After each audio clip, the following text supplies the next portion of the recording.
The TVWAN News is proudly brought to you by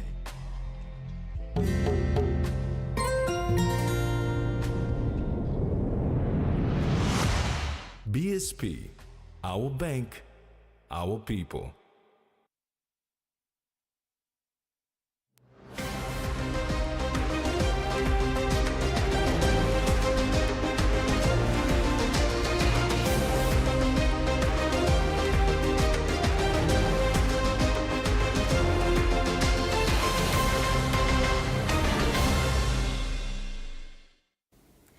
Hello and thanks for joining us. I'm Maricela Kelaton. And I'm Terry. Join me for the sports segment later on in the bulletin.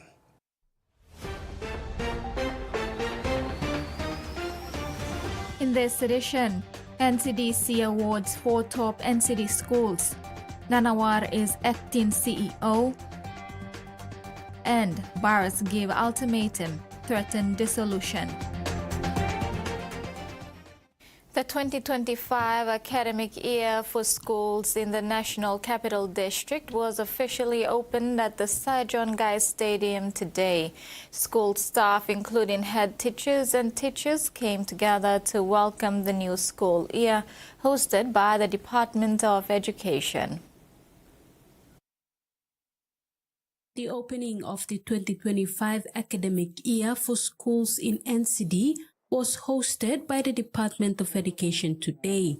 The occasion was to make public the start to the new school year, beginning with resumption of duties for school administrations around the country. The Education Department also brought teachers together to highlight significant expectations this year. This included teacher attendance and delivery of lessons. Any appointment issues, leave issues, the division will lead and manage those issues. You stay in the classroom. You stay in the classroom. This year, one attitude will be, I will only see you as teacher to address your issues and challenges. The manager and the manageresses to address your issues and challenges, not you. Your job is in the classroom.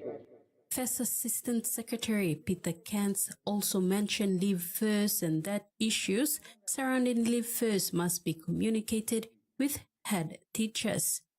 Secretary Kantz said overcrowding and student transfer are some issues NCD schools are faced with.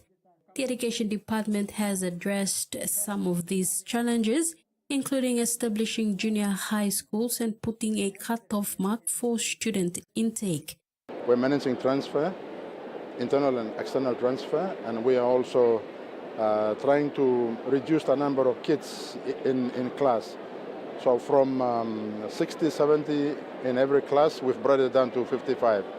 But there's still schools who are at that high access number of kids there. But over time, we will reduce that number, having new classrooms, creating junior high schools and so forth. Will be able to reduce the number of students in every class. Meanwhile, Secretary Kant said every year schools in the nation's capital face a lot of challenges.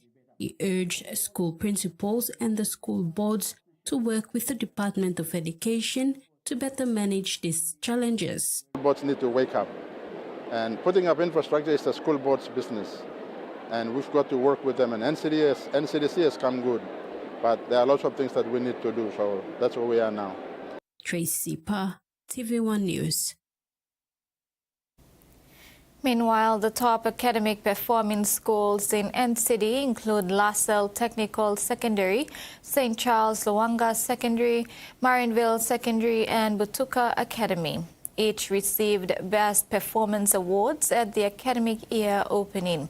This is a first-of-its-kind award presented to them by the Office of the NCD Governor. St. Charles Luanga Principal Brother Johnson Chako said the awards highlight dedication, effort, and commitment to effective teaching and learning in St. Charles Luanga, as well as 3 other top-performing schools in NCD.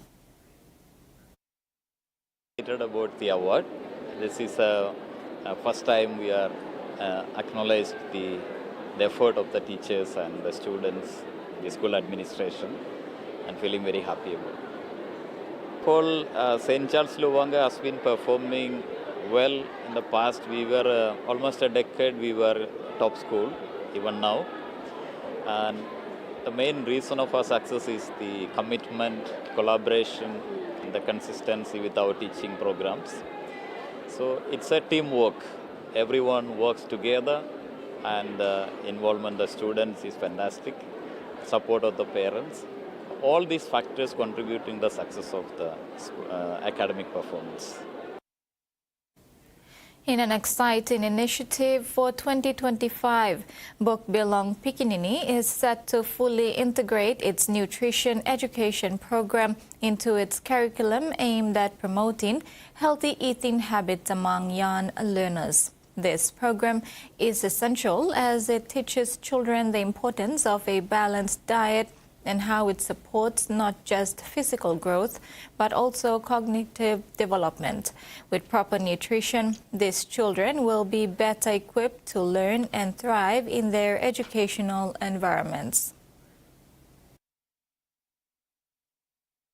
For 2025, Buk Bilong Pikinini is set to enhance its curriculum by fully integrating a nutrition education program aimed at fostering healthy eating habits among young learners. This program is crucial as it not only emphasizes the significance of a balanced diet for physical growth, but also highlights its role in cognitive development. Many children attending BPP come from households where nutritional knowledge may be limited. Often, parents struggle with time, resources, and the understanding necessary to guide their children in making healthy food choices. Economic challenges in Papua New Guinea frequently push families to prioritize immediate needs over nutritional education.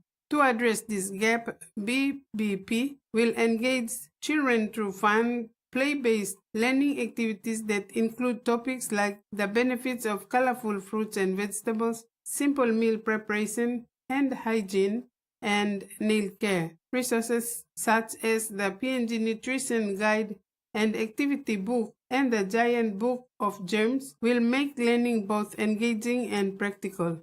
Additionally, community sessions will be held for parents to equip them with knowledge on crafting, balanced meals, and practicing good hygiene, ensuring that families can support their children's nutritional needs at home. Frida Kana, TVWAN News. Dr. Ludwig Nanawar is now the acting Chief Executive Officer for the Laloki Psychiatric Hospital, replacing Dr. Downey Asram after a 3-month appointment. The Laloki Psychiatric Hospital has been left in a state of distress, lacking funding, proper infrastructure and governance. The Health Ministry is making significant effort to restore the institution. The Laloki Psychiatric Hospital, once a standard medical institution in Papua New Guinea, has been downgraded to a Level 3 health center facility. A recent assessment analyzed that the hospital is operating far below its Level 6 status. Now, a significant effort to elevate the hospital to an institution providing quality of care to Papua New Guineans who need its services is taking place, led by the Health Ministry and the National Department of Health. I want to give you assurance today that the government is taking full control of Laloki. We know where we are and we know where we are going. Laloki Psychiatric Hospital, one of the most trusted health facility in our country again. We restore confidence, we're going to restore pride.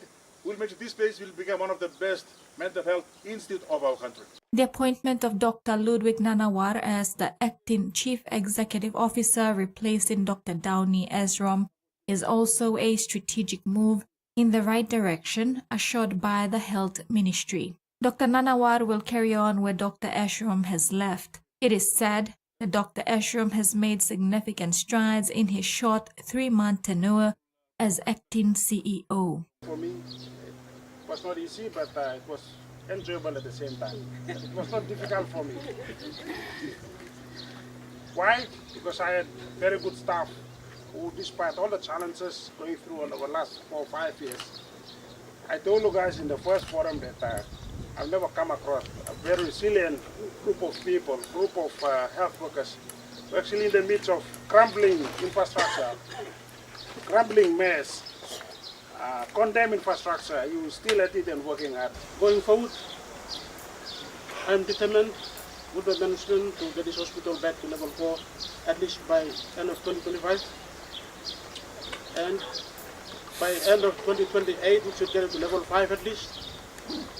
And we will also have a big plan to develop this place into an institute of mental health, which will not only cater for the hospital patient care, but other things like research, training, community-based treatment. Staff of the Laloki Psychiatric Hospital have expressed a renewed drive for their work, commending the government and leadership of the health department in making the hospital a priority. No got money, we play professional staff, you leader come, na discipline and you put him Laloki, we play no salukim. We play work on the correct, na we play looking more some level them da come out after, we play work on the correct. Thank you. Dr. Downey, this line we play back keep him yet, and we hope all of us will hold hands and work collaboratively as a team to move on and let Laloki Hospital be up there. Meantime, the National Department of Health has committed 1 million kina to the hospital to cater for its operational cost. Minister Kapavora further stated that investigations into the sorry state of the hospital are underway, with Dr. Downey managing to provide its first report before his acting appointment expired. Furthermore, Minister Kapavora has thanked staff of the Laloki Psychiatric Hospital for staying true to their commitment in keeping the institution operational whilst caring for their patients. There's service, there's opportunity to you save them all. Now it will come out again, so it's almost alright to save you too. We must never give up in any situation in staff longen. Namila talk, thank you, Lord staff way. Despite all these things that were happening in the last couple of years, you still remain committed to your job. Thank you. You could have left and left. You could have left this place. You could have said, oh, who cares about this place? No management, no. So who said why we stop here? You could have left. But we talk, thank you, you. On behalf of government, we talk, thank you, you. La heart you got long end. Because you talk them, we go, so the sick man, I'm by also, I'm by die. I mean, it didn't mean I missed up. So we talk, thank you, you. This is TV1 News. Among stories after the break, Sepoe Okea road upgrade and Anslom to perform at One Love Festival in Jamaica.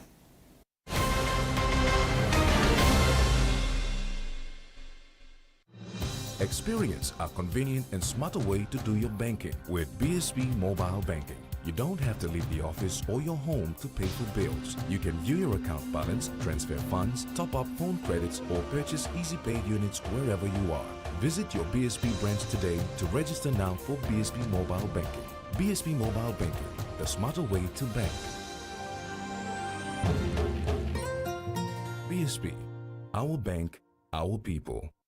The Toyota JD Hiace bus comes in 14 and 15-seater high-roof luxury model powered by 2.8 liters JD engine for optimal performance output, fuel efficiency and quietness, designed with improved safety features and easy maneuverability for tire steering angle. The Hiace lift suspension and annular frame structure is opted for smooth ride, comfort and safety. Experience the ride on the Hiace bus and experience the Hiace pride, the bus that exceeds all expectations.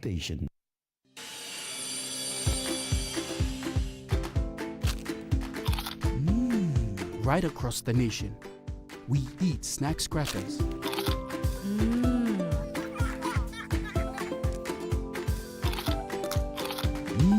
Emi trupla. All get a young plan alapun, only like him snacks crackers. Only make him here, no P&G, one-time lay biscuit company. It's crunchy and tasty. It's irresistible. All right, man. Show me some good slippers around here. Boss man. Good, you want. Strong like you, smart like me. Yeah, I hope they don't break. Now surely look his son. This is Relaxo. Strong plus thread. Should I try them on you? No, please. I'll take them. Relax so. Very strong, lasts long.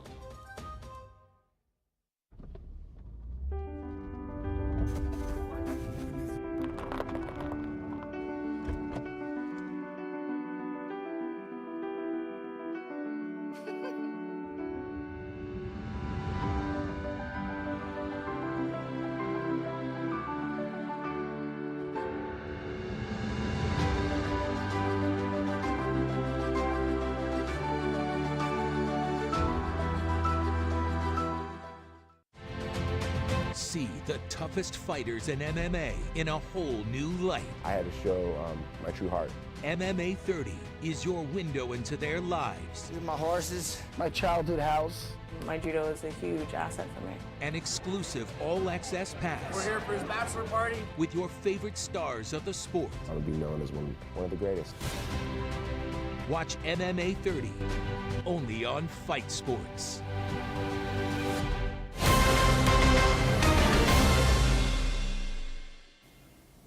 Welcome back. About 150 second batch of city wardens are now being deployed to assist police in mitigating lawlessness in the city after undergoing a week-long military training. Of the 150, 50 wardens will be stationed at Manu Otaport, 50 at Baroko, and 50 will be deployed to Gordons. The batches that will be deployed to Gordons and Baroko will change the first batch of wardens. According to Operations Commander Obed Jerry, the purpose of shifting the wardens is to allow the first batch of wardens to undergo their second leg of training. Certificate certified that we are graduated and we are certified wardens, yes. So that will be done by the training firm themselves. So that's after 3 months. First phase, second phase, third phase, and then you are graduated warden. So in the process, they are still, at the same time, we are still working. So during the 3 month period, we will have a training space for them. Okay. Like for this one, 50 will be deployed to Boroko, and 50, another will be like Gordons. Okay, when this now this trainees go there, the whole ones will come for their second training. Today, NCD Governor Powers Pakop officiated a groundbreaking ceremony for the Pit Street, North Waigani connecting Maratha to 8 Mile as part of the city development plan. The city authority will open up the city yet again with a road network connecting Waigani and Maratha to 8 Mile. This 3.3-kilometer two-lane road, which begins at Pit Street, will cost around 9 million kina, and it is expected to create business opportunities for residents along this area through accessibility. The contract for road construction has been awarded to local construction company Mobile Works. Work will start on the road this February to be completed in October this year, a month after the country's 50th independence anniversary. The governor was accompanied by the member for Northeast, John Kaupa, member for Northwest, Lohia Boy Samuel, NCDC board and management, and community leaders from both Maratha and 8 Mile suburbs, CEO of Road Transport Authority, contractor David Rayem, and his executives. City Manager Ravu Frank remarked that this project is another great achievement by the Office of the Governor. Today we see yet again the continuation of the development of our great city, Port Moresby, a testament to the great leadership of our Governor, Honorable Anslom. This project represents a significant step forward in our collective efforts to develop infrastructure to meet the growing demands of our city. The new 3.3-kilometer two-lane road will not only ease traffic congestion, but also provide a convenient alternate route for access to nearby areas, making travel more efficient and less stressful for residents. Frida Kana, TVWAN News.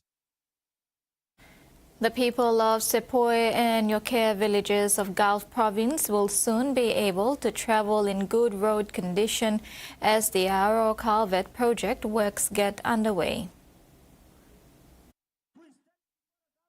For decades, the people of Sepoy and Yoke have traveled in bad road conditions to access vital services in Kerma and Port Moresby. The bumpy road and long hours of travel will soon be over. The Yarrow Culvert project is now in progress, with work starting in December of 2024. The project is located at the foot of Tay Mountain of Yoke village.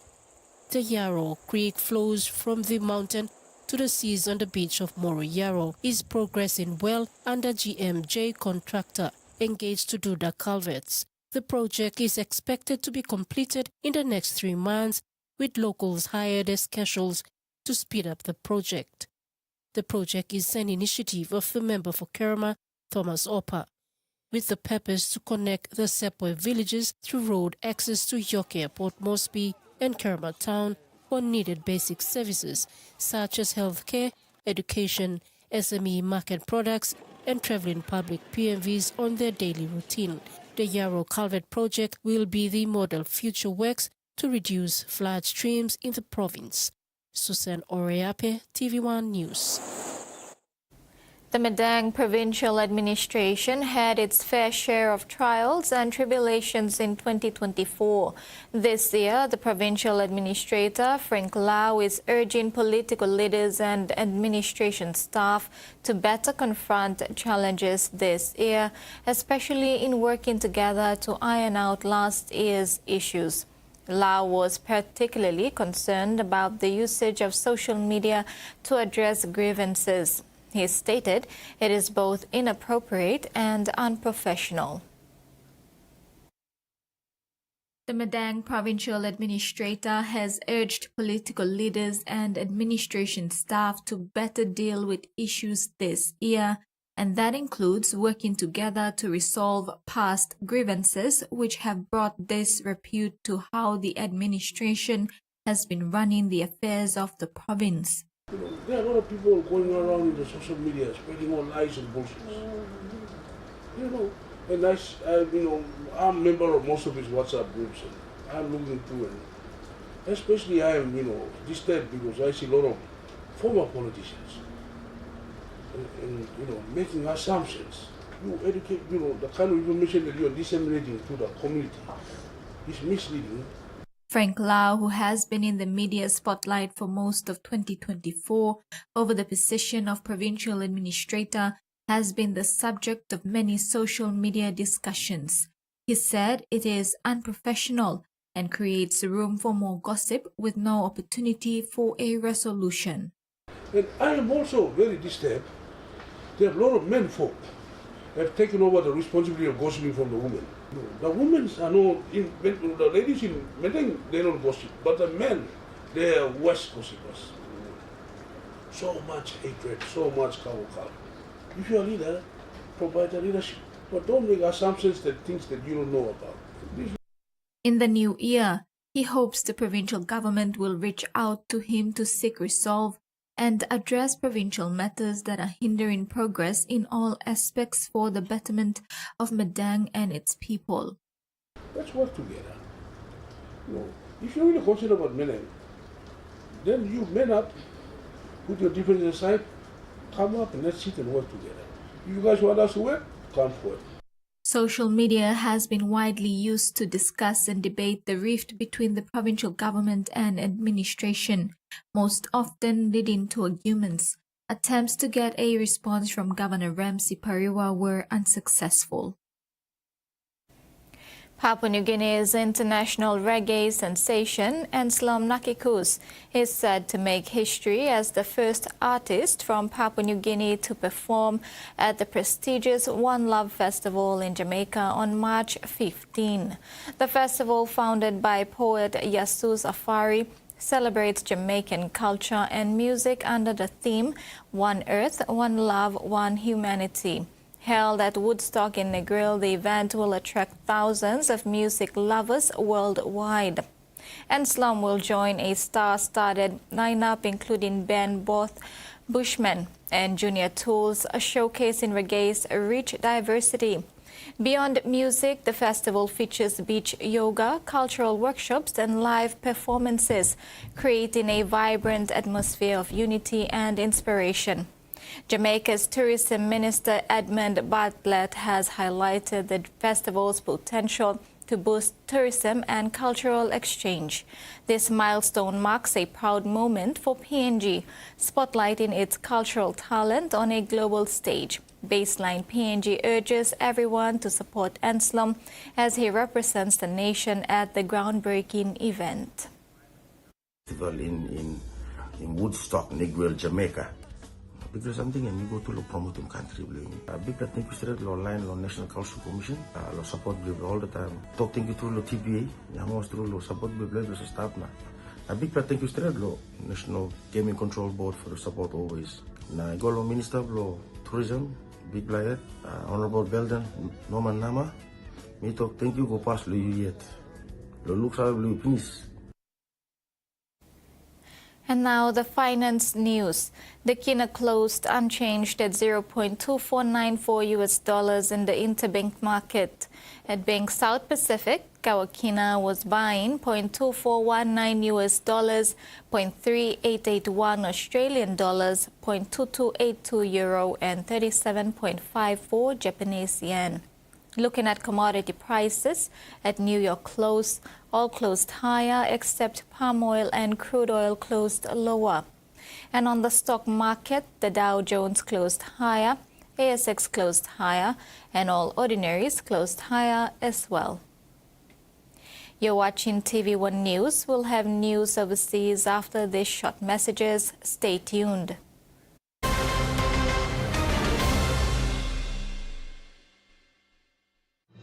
Experience a convenient and smarter way to do your banking with BSB Mobile Banking. You don't have to leave the office or your home to pay for bills. You can view your account balance, transfer funds, top up phone credits, or purchase Easy Pay units wherever you are.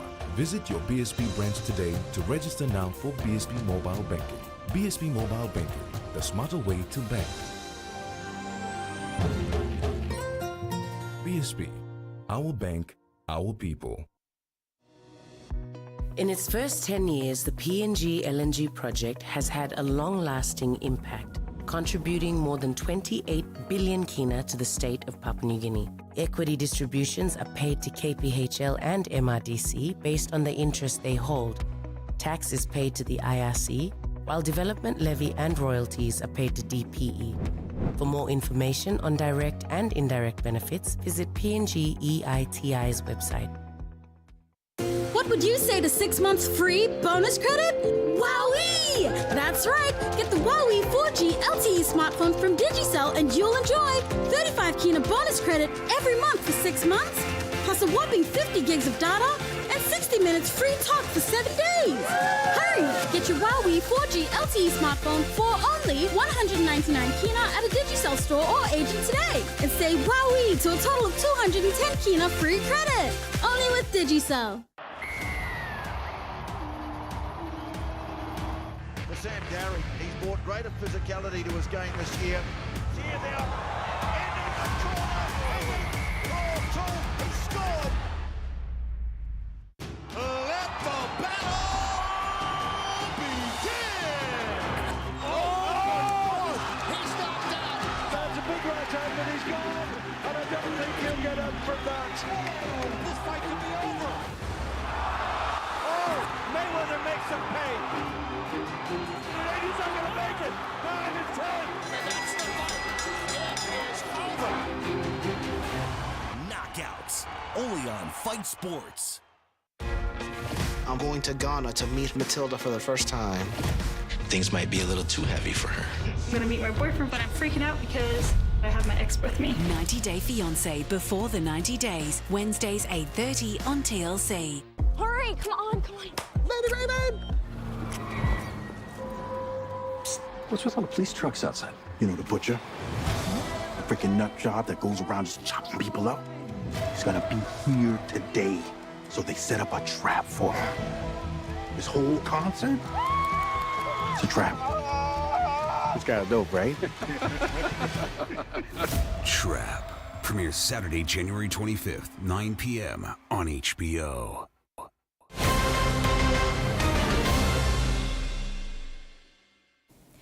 Welcome back. Schools in the Pacific are getting ready to begin their academic year. But for Vanuatu, thousands of children may be forced to start the new year in temporary learning centers following last month's devastating earthquakes.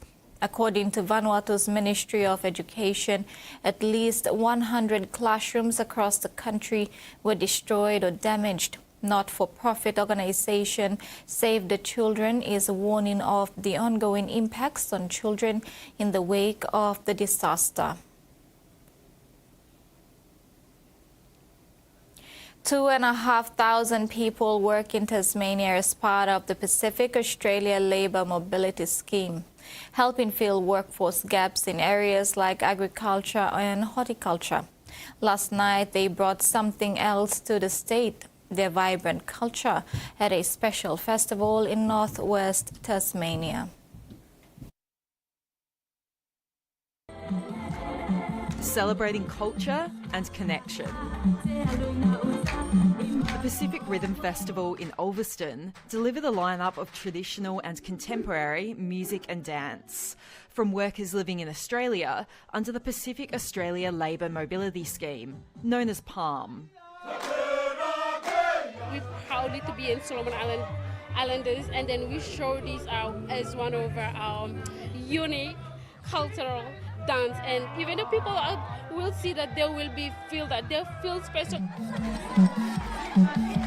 The dancing was very nice, and people are enjoying clapping and smiling and shouting. Oh, they're happy to watch our dancing. Our traditional dance, it's a cultural thing. It was run before from our ancestors, and up until now to this generation. Proving a hit with the crowd. People performing up there, they're fantastic. So much life and the colour, and it's just the enjoyment. And the fact that they are here, they're part of our community, so it's absolutely fabulous that they're sharing the joy. The PALM scheme helps fill labour shortages in rural and regional Australia in sectors like agriculture and meat processing, with workers from the Pacific and Timor-Leste able to obtain visas of up to 4 years linked to their employer. In November, there were more than 31,000 workers across the nation and almost 500 employers. The Mayor is already looking forward to putting on the next event. They wanted a chance to share their culture and their song and their dance, and we're so grateful that they've been generous enough to do that. Climate change is making it harder for already threatened species to survive in Australia. To support conservation efforts, the CSIRO has made hundreds of climate adaptation strategies for wildlife available to the public.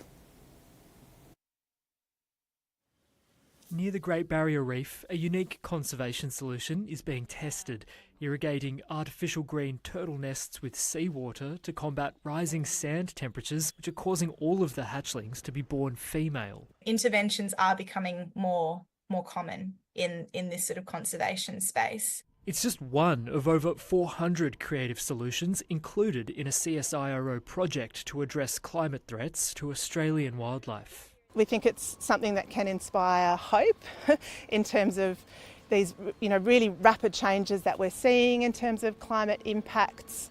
The Adapt Log project includes diverse solutions from artificial shy albatross nests off the coast of Tasmania to sprinkler systems installed in trees to protect flying foxes from extreme heat waves in Victoria, and fireproof nesting boxes for the endangered greater glider in New South Wales. This is a way that people can share the stories of what they're doing, what they're testing, what they're learning with each other. Aiming to save time and money for new conservation projects as the world continues to heat up. We just saw, records shattered in terms of global temperatures in 2023 and 2024. We don't know everything about climate change. There's a lot of uncertainty.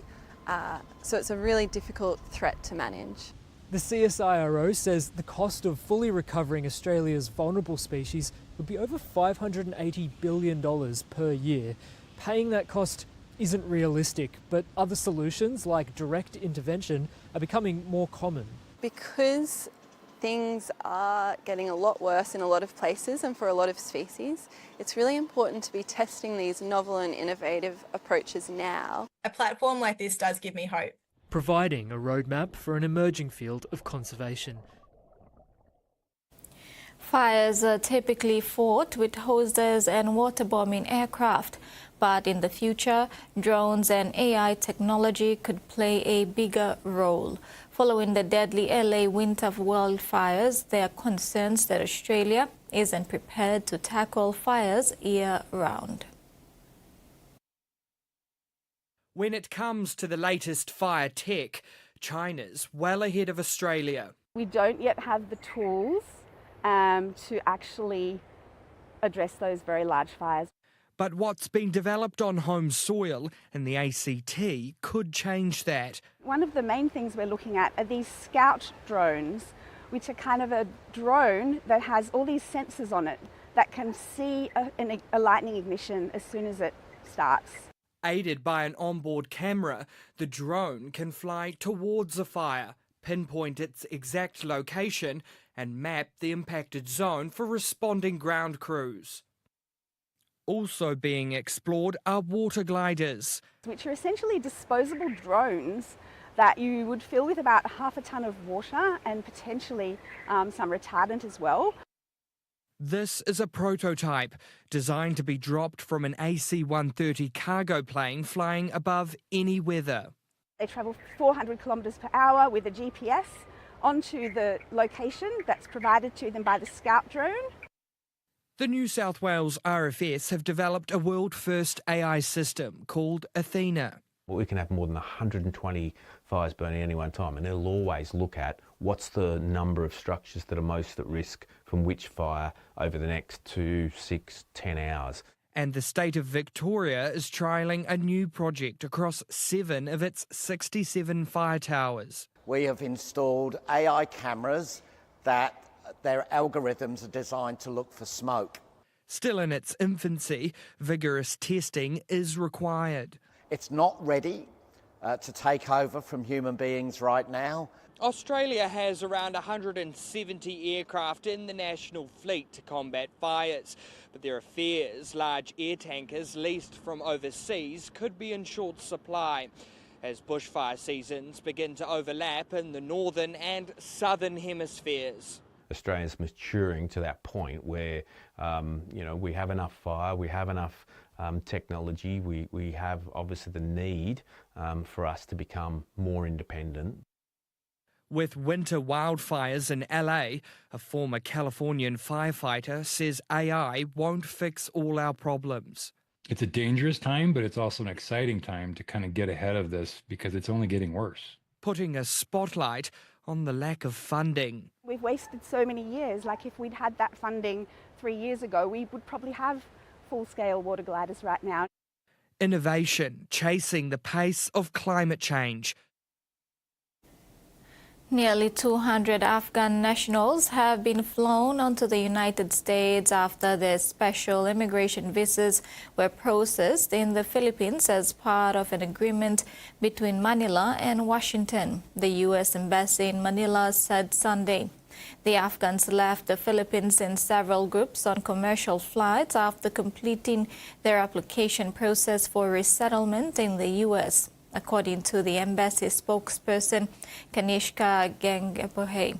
The Afghans include many children. Details of their numbers and location were kept secret by U.S. and Philippine officials. The Afghans primarily worked for the U.S. government in Afghanistan or were deemed eligible for U.S. special immigrant visas but were left behind when U.S. and NATO forces withdrew from Afghanistan after 20 years of war in August 2021 as the Taliban seized power.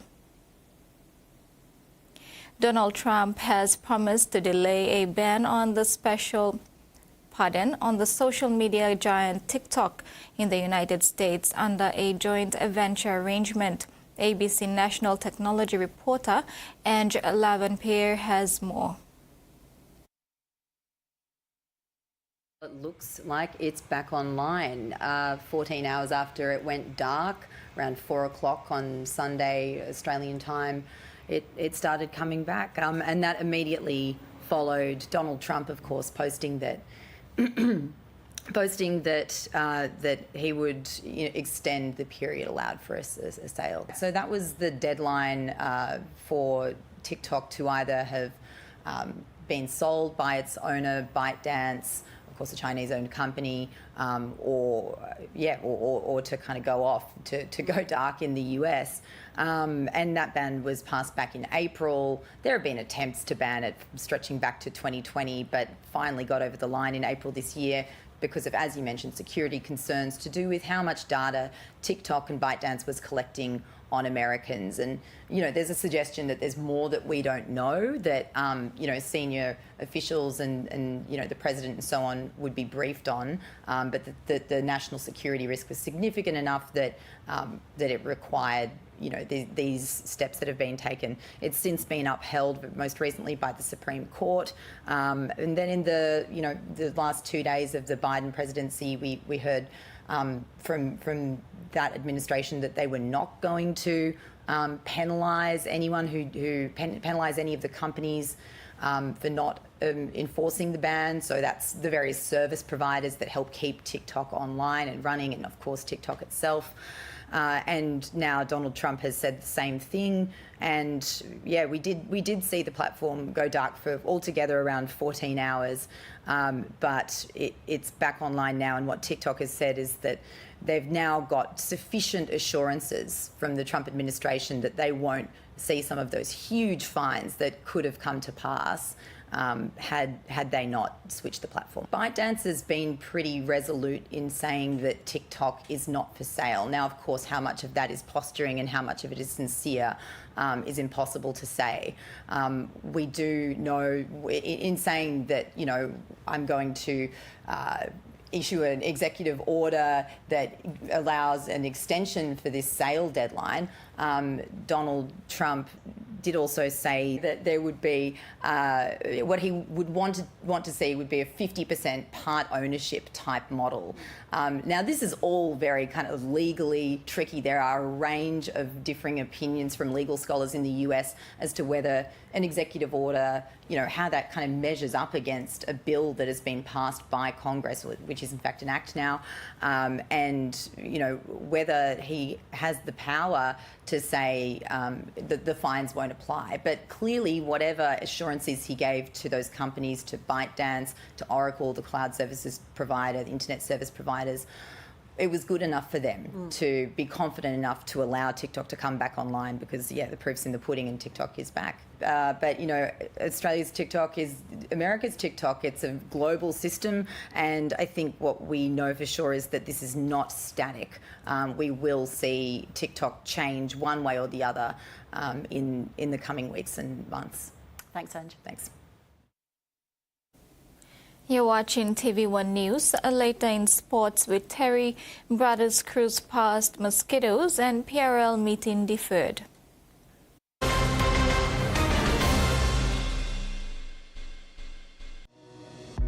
In its first 10 years, the PNG LNG project has had a long-lasting impact, contributing more than 28 billion kina to the state of Papua New Guinea. Equity distributions are paid to KPHL and MRDC based on the interest they hold. Tax is paid to the IRC, while development levy and royalties are paid to DPE. For more information on direct and indirect benefits, visit PNG EITI's website. This is a second day progress update for the works that has been carried out. We started 12 minutes shutting the plane, emptied the clarifier, exposed all the infrastructure, surface, internal, that needs to be repaired, did an inspection assessment, then handed over to the contractor with the engineer. Currently they're uplifting the rake structure, aligning it properly, and also they've removed the gearbox and the motor and the upper layer of the mechanical components of the faulty gearbox, and now they're in the process of removing the faulty gear. At the rate we are going, we expect to complete it by the end of January. Just appeal to the customers to bear with us. The services are still flowing, but not to the full extent because of the repair works to the faulty clarifier. But we're doing our best to ration water so everybody in the city gets some water during this time. And hopefully the work will be completed soon and we'll restore full service. And the crowd love it. Australia erupts. We've all lost our minds down here. Taylor Fritz finishes with a flourish. It's a glorious choreography. Truly, truly phenomenal. Ladies and gentlemen, this is a mixed martial artist with heavyweight champion.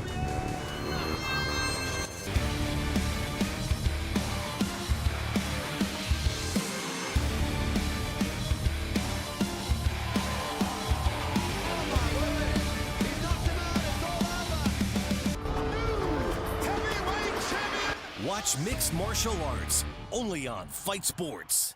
Chapman, space again for Jamie. Oh, she's a mover. Bang, bang. Here's Big Royce Hunt. Lovely kick try. The hammer slices through all of them and got it down. Perhaps you know me as the Dragon Warrior. Oh, Master Shifu! That's much worse. I will become the world's greatest villain by destroying the world's greatest hero. What is it you're holding? A cookie? I'm gonna lead you right to her front door.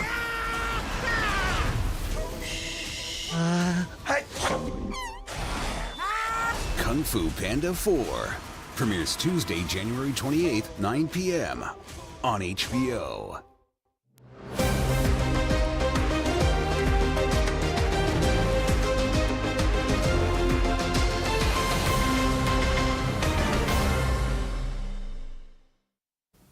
Thank you for staying with us. Sunday's Leg 1 winners, the Monomutrus brothers from the Hola area, celebrated a triumphant victory, walking away 10,000 kina richer after a hard-fought battle against early favourites, the D8 Mosquitoes from 8 Mile. The match held at the Bava Park in Port Moresby ended with a score of 12-6 at full time. The atmosphere was electric as both teams were driven by passionate supporters. From the outset, they displayed tremendous energy, skill, and speed, thrilling the crowd with every play. At halftime, both teams were deadlocked at 6-all.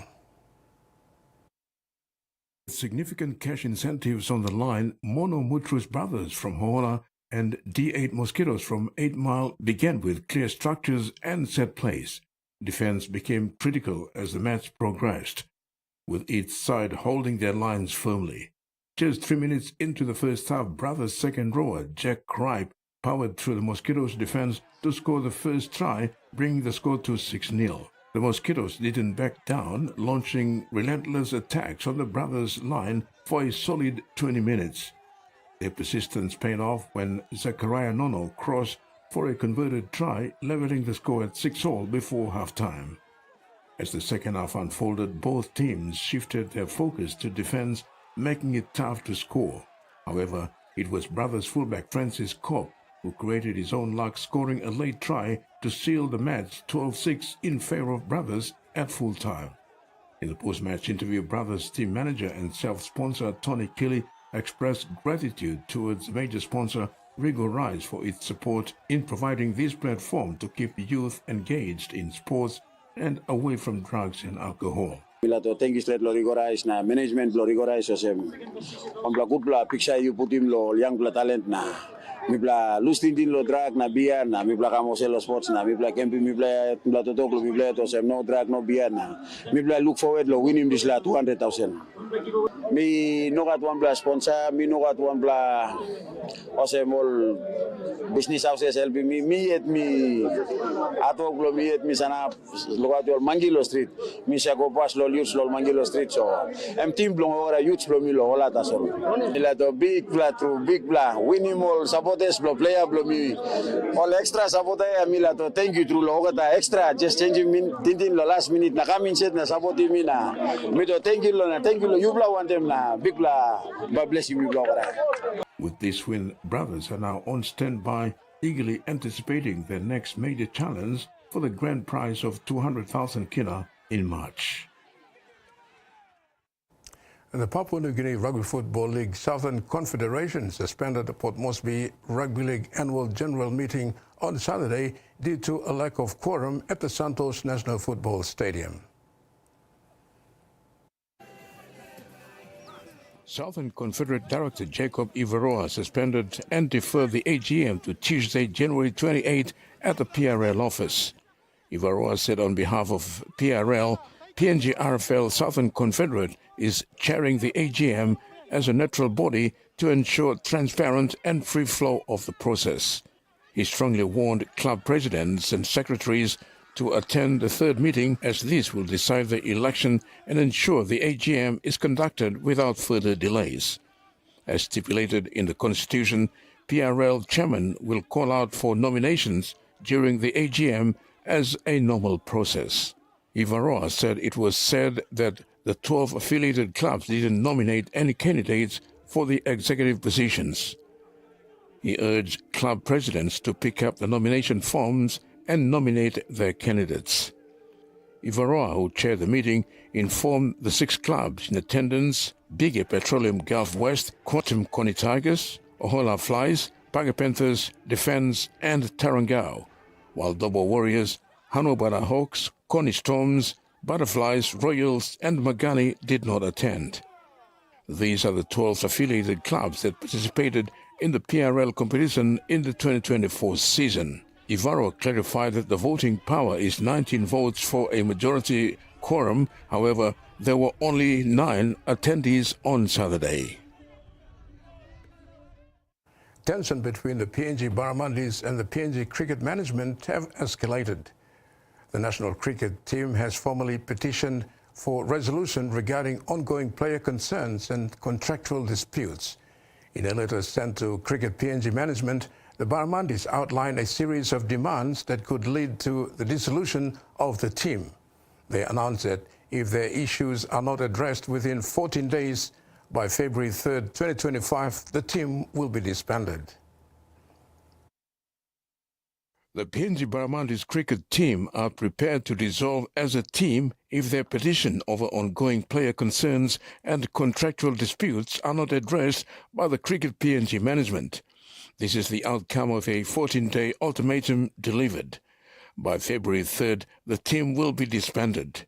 This comes in light of the conclusion of individual player contracts and the failure of the management to satisfactorily address previous concerns raised as detailed in a December 24, 2024 statement.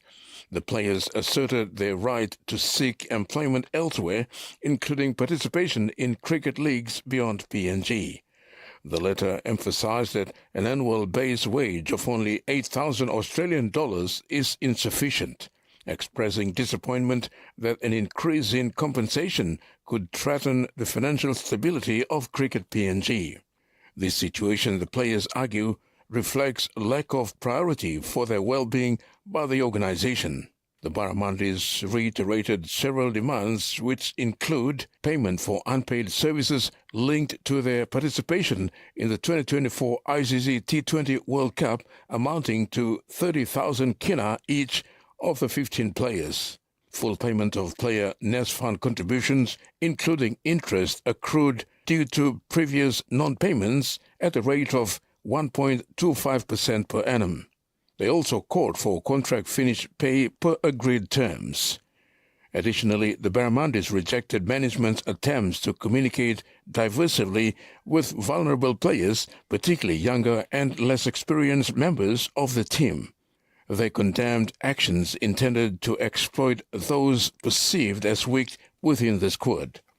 Effective immediately, the players declared they would only accept written communication from Cricket PNG management. All in-person interactions with players must include the entire team.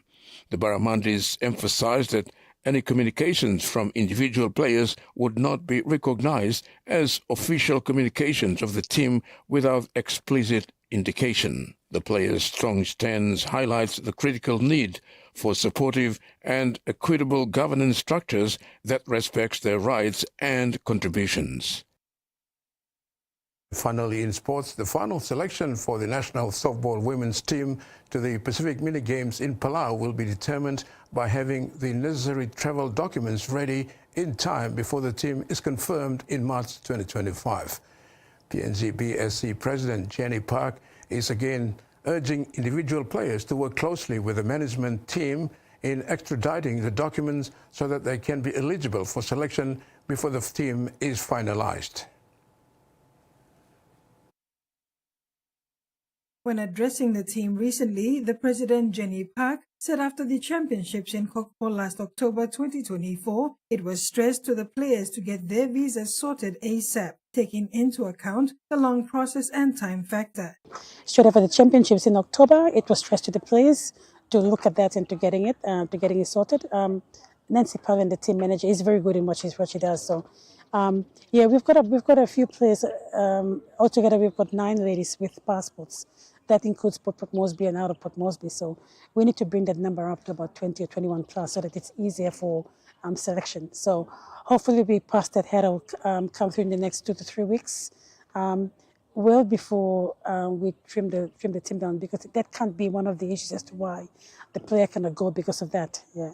In terms of compliance with the PNGOC Justification Committee requirements, Park said they are tracking well so far. Out of 100%, they are 60% compliant complete. A scheduled meeting with PNGOC JC last week would have addressed 1 or 2 outstanding issues, but for now, PNG BSC is working closely with PNGOC to make sure they fulfill those requirements, which is important for the team to travel in June. The committee can come back to us on that to tell us whether we met most of the requirements to go through. But the team, the federation team, just coming in and working together, we're actually really working around the clock to make sure that this team goes for the mini games. As well as it's a good thing as well for the compliance within the federation as well, to make sure records are in order and carried from here going forward. We comply every year to the Olympic Committee, the PNG Olympic Committee. Yeah. As part of the final selection process, outside players from Raval and Kavieng will be joining the big group in Port Moresby for a 1-week camp before the national team is trimmed down to the final 17 end of February. And now it's back to Mary for the weather updates.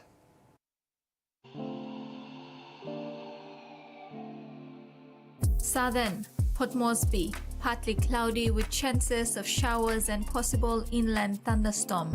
Popundetta, cloudy with few showers and possible thunderstorm. Momase, Ley, partly cloudy with few showers. Wewak and Vanimore, partly cloudy with possible brief showers. New Guinea Islands, Lorengau, partly cloudy with some showers and possible thunderstorm. Kokopo, Rabaul, partly cloudy with possible few showers. Highlands, all centers cloudy with few rain showers and possible thunderstorm, except Mount Hagen, cloudy with few rain showers and possible thunderstorm. Coral Sea, sea slight to moderate with southwest to southeast winds of 5 to 10 knots tending northeast on eastern sector. Solomon and Bismarck Seas, sea smooth with northeast to easterly winds of 5 to 10 knots. Pacific Ocean, sea slight with east to southeast winds of 10 to 15 knots.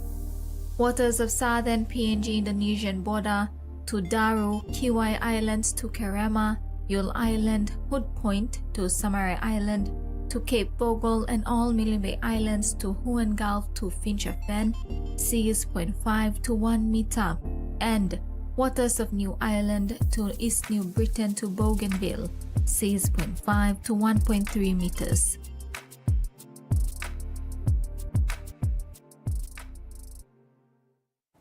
That brings us to the end of another edition of TV1 News. Pleasant evening. Bye for now. Bye.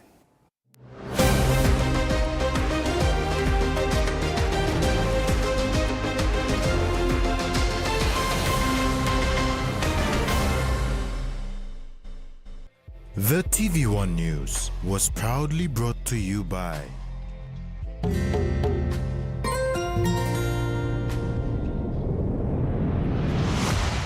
BSP, our bank, our people.